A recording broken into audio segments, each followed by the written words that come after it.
Kryžių kalne, kur dabar gyvenu, yra mūsų pranciškonų formacijos namai, tai yra naujokynas arba kaip tas toksai žodis vadinasi noviciatas.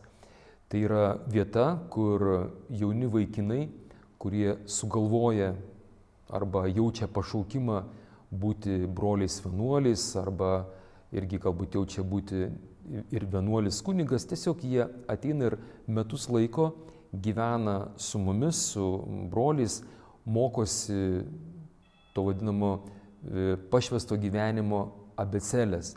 Ten mokinasi melstis, mokinasi, tų visų, mes sakom, vienuoliškų išminties gudrybių pamokų, kaip įstovėti dvasiniai kovoj, ten, sakant, daugiau nesiplėsiu, tie, kas norės, ateis, pamatys.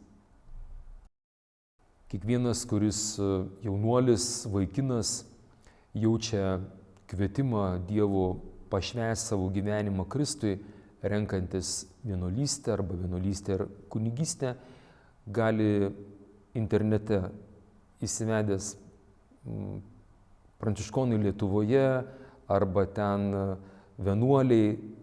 Šiais laikais žmonės išmanus yra, tai gaus tikrai daug labai yra informacijos rodiklių, kur gali mumis rasti. O šiaip tai gali atvažiuoti tiesiogiai, jeigu neturi jokių ten ryšio priemonių, būna, kad ir pėsti ateina į mūsų vienuolyną, tikrai Kryžių kalno vienuolyną ras ir gali pasibelsti ir sakyti: sveiki, aš atvykau, noriu būti vienuolis, noriu būti kunigas. Aleliuja.